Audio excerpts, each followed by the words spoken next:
సుమన్ టీవీలో మీ business promotions కోసం ఈ కింది నెంబర్ను సంప్రదించగలరు.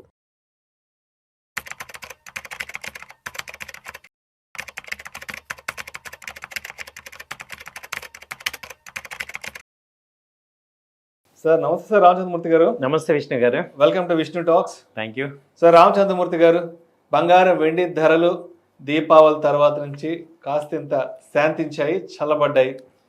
బట్ నాకెందుకో ఎక్కడో ఏదో తడుతుంది సార్. మళ్ళా రేపు ఎల్లుండి నుంచి బంగారం వెండి ధరలు ఇక ఆకాశానికి అంటిపోతాయి ఏమో అనిపిస్తుంది. ఎందుకంటే ఎప్పుడైనా సరే ఈ బంగారం వెండి అనేది అంటే ప్రపంచవ్యాప్తంగా ఎక్కడెక్కడ ఎటువంటి అన్సర్టనిటీ ఉంది, ఎటువంటి అనిశ్చిత పరిస్థితులు ఉన్నాయి, ఎక్కడెక్కడ ఎటువంటి నెగిటివ్ న్యూస్ ఉందంటూ కూడా అన్వేషిస్తూ ఉంటాయి. బట్ అంటే నేను ప్రత్యేకంగా ఎందుకు చెప్తున్నానంటే ఇప్పుడే అమెరికాకి సంబంధించి వెనిజులాకి సంబంధించినటువంటి యుద్ధానికి సంబంధించిన వార్తలు మనకి రావడం మొదలైంది. సో యుద్ధం అంటే బంగారం వెండి కాచుకుని కూర్చుంటాయి, ధరలు ఆకాశానికి అంటిపోవడానికి.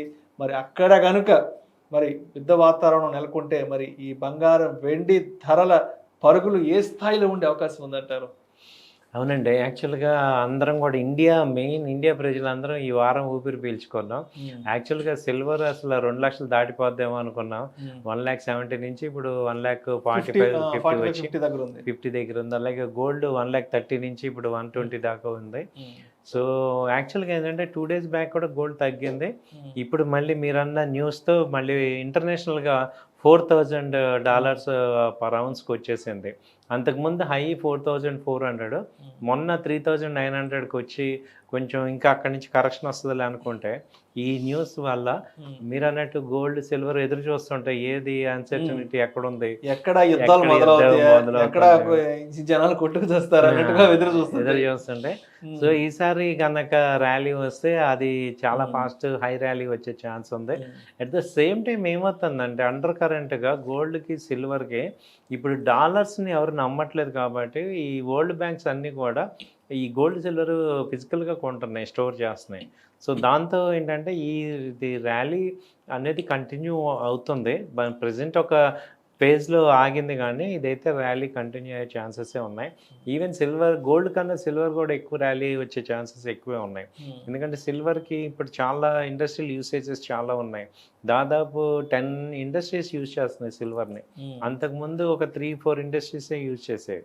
సో కాబట్టి ఏంటంటే అలాగే సిల్వర్ క్లయింట్స్ కూడా, కొత్త క్లయింట్స్ గోల్డ్ కొనలేని వాళ్ళందరూ సిల్వర్కి వస్తున్నారు. కాబట్టి రెండు కూడా మంచి ర్యాలీ అయితే ఉంది.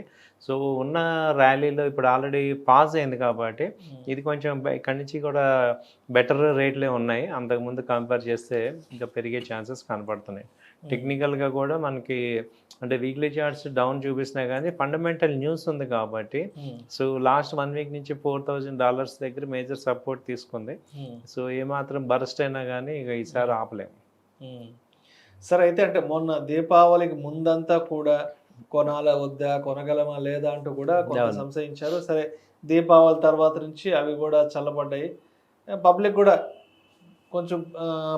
చల్లబడ్డారు, పబ్లిక్ కూడా శాంతించారు. అబ్బా మొత్తానికి తగ్గిపోయి అన్నారు కదా. సో ఏంటి ఇప్పుడు ఒకవేళ మళ్ళా ఈ యుద్ధం కనుక అక్కడ తెర మీద కనుక వస్తే మరి ఈ ర్యాలీలో మరి కొనాలంటారా వద్దంటారా? ఈ యుద్ధం అంతా కొంత సద్దు మనిగాక ఓ 10 రోజులకో ఓ నెల రోజులకో ఆ తర్వాత కొనొచ్చు అంటారా?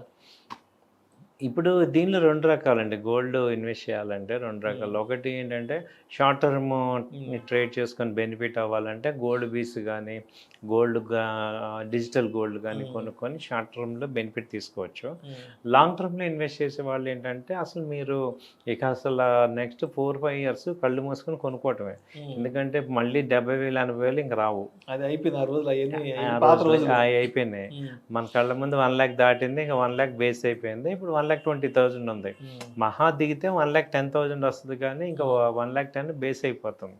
కాబట్టి మీ దగ్గర ఫ్రీ అమౌంట్ ఉంటే లాంగ్ టర్మ్ ఇన్వెస్ట్మెంట్ అనే వాళ్ళు మాత్రం కళ్ళ ముందు చూస్తుంటేనే గోల్డ్ పెరుగుతుంటాయి. ఇప్పుడు నెక్స్ట్ 2 ఇయర్స్ చూసుకుంటే ఏమది 150 నార్మల్ అయిపోద్ది. కాబట్టి మనము గోల్డ్ అని ఏంటంటే ఇప్పుడు మల్టీ అసెట్ లాగా ఒక 20% 30% ఇన్వెస్ట్మెంట్ ఎప్పుడు చేసుకోవాల్సిందే. సో మనీ ఇప్పుడు తగ్గింది కాబట్టి ఇంకొక అడ్వాంటేజ్ కింద తీసుకోవచ్చు. ఈవెన్ మొన్న లాస్ట్ దీపావళి ముందు 170 130లో కూడా చాలామంది కొనే ఉంటారు. బట్ వాళ్ళందరూ ఇక్కడ మళ్ళీ యాడ్ చేసుకోవచ్చు. అలా స్లోగా గోల్డ్ వెళ్తూ ఉంది. సో బై అండ్ డిప్స్ లాగా చేసుకోవచ్చు. ఈవెన్ బాగా తగ్గినా కూడా ఎక్కడ కనపడుతుందంటే ఈ 38 ఇంటర్నేషనల్గా 38 37 మేజర్ సపోర్ట్ అండి. అంటే మన ఇండియా కరెన్సీలో 1,10,000 మేజర్గా సపోర్ట్ వస్తుంది.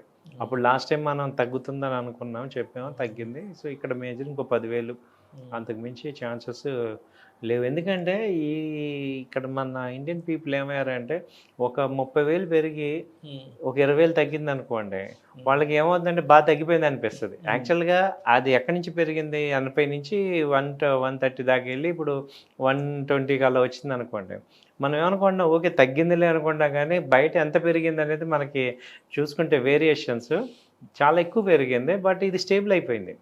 ఇప్పుడు అందరం కూడా ఓకే ఈ రేటుకి అడ్జస్ట్ అయిపోతున్నాం. సో అలా అయిపోతాం మనం.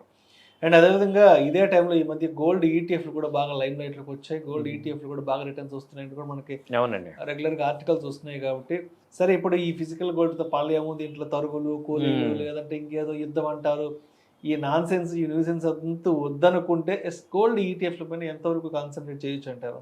అది చాలా బాగున్నాయండి. గోల్డ్ ఈటీఎఫ్, సిల్వర్ ఈటీఎఫ్ ఈ రెండు కూడా బాగా ఫోకస్ చేయొచ్చు. ఫ్రీ అమౌంట్ అది అందులో ఏంటంటే అడ్వాంటేజ్ డైలీ కూడా కొనుక్కోవచ్చు. ఒక ఫిక్స్డ్ లాక్ ఉండదు కాబట్టి మీ దగ్గర ఫ్రీ అమౌంట్ ఉన్నప్పుడల్లా కొంత అమౌంట్ కొనుక్కోండి. ఇప్పుడు ఏమవుతుందంటే ఉన్న అసెట్స్లో అసెట్ క్లాసెస్ మేజర్గా 4. ఒకటి real estate, gold, stocks, bonds. కాబట్టి ఇప్పుడు ఏంటంటే అంతకుముందు గోల్డ్ సిల్వర్కి ఉన్న రేట్ హైక్ కానీ వాళ్ళు చూస్తే చాలా ఎక్కువ ఉంది. సో కాబట్టి ఏమైందంటే ఇవి ఇంకా ఫాస్ట్గా గ్రో అయ్యే ఛాన్సెస్ కనపడుతున్నాయి ఎక్కువ. కాబట్టి అక్కడ ఏమైందంటే డాలరైజేషన్ అయిపోయింది వరల్డ్ మొత్తం. అంటే అదరకు క్రూడ్ అంతా కూడా డాలర్స్లో ఉండేది కాబట్టి డాలర్స్ని ఎక్కువ స్టోర్ చేసుకునేవాళ్ళు. ఇవాళ ఏమైంది వరల్డ్ అంతా కూడా బైపోలార్ అయిపోయింది, మల్టీపోలార్ అయిపోయింది. ఎవరిని ఈనే పరిస్థితుల్లో లేరు కాబట్టి సో అందరికీ సేఫ్ హేవెన్ వచ్చి గోల్డే. సో కాబట్టి గోల్డ్ ఇప్పుడు చాలా వాల్యుబుల్ అయిపోయింది. సో ఈవెన్ మీరు వెంజులలో చూస్తే కరెన్సీ ఉంది కానీ దానికి యూజ్ లేదు, అలా అయిపోతుంది. సో కాబట్టి గోల్డ్కి ఎప్పుడు కూడా వాల్యూ ఉంటుంది, అది ఆ వాల్యూ హోల్డ్ చేస్తుంది. కాబట్టి మనందరం కూడా గోల్డ్ మీద కొంత పెట్టుకోవాల్సిందే, ఇన్వెస్ట్ చేసుకోండి. సో మొత్తానికి అంటే ఇప్పుడైతే అంటే మనం అయితే యుద్ధం రాకూడదనే కోరుకోవాలి ఎప్పుడు కూడా. బట్ ఇన్ కేస్ అక్కడ ట్రంప్ ఏమాత్రం వెనక్కి తగ్గకపోతే యుద్ధ వాతావరణం అయితే నెలకొనే అవకాశం ఉంది. అండ్ ఇటు వెనిజులాకి, ఇటు చైనా నుంచి అండ్ రష్యా నుంచి కూడా పూర్తి సపోర్ట్ అందుతుంది. ఇప్పుడు దాన్ని కూడా ఏమవుతుందంటే సార్, వీళ్ళు ఏం చేస్తారంటే ఒక 1 వీక్ 10 days యుద్ధం చేసేసి మళ్ళీ కామ్గా ఆపేసే ఛాన్సెస్ ఉంది. ఆ 10 days బాగా సివియర్గా జరగాల్సిన డ్యామేజ్ జరిగిపోతుంది. తర్వాత మళ్ళీ ఇటు నార్మల్ అయిపోతుంది, అక్కడికి డ్యామేజ్ అయిపోద్ది అనమాట. సో కాబట్టి ఏమవుతుందంటే మనకి అర్థం చేసుకోవాల్సిందే, ఒకవేళ యుద్ధం అంటూ వస్తే ఆ 10 days 15 days ఉంటుంది, ఆ తర్వాత మళ్ళీ మామూలు అయిపోతుంది. కాకపోతే డ్యామేజ్ జరిగిపోతుంది. కాబట్టి మనకి అర్థం చేసుకోవాల్సింది ఇవేం సంవత్సరాలు జరిగే యుద్ధాలు కావు. సో కాబట్టి షార్ట్ స్పాన్ మొన్న ఇరాన్ జరిగించండి, అది ఒక 3-4 daysలో అలా ఒక 1 week కల్లా ఏమవుతుందంటే మిగతా కంట్రీస్ అన్నీ కూడా ఆపటానికి చూస్తారు, చేసి వాళ్ళకి సొల్యూషన్ అగ్రిమెంట్ అది తీసుకొస్తారు. కాబట్టి అలా ఎక్స్పెక్ట్ చేస్తున్న షార్ట్ టర్మ్ వారే అనుకుంటున్నాం. Thank you sir, thank you so much. Thank you అండి.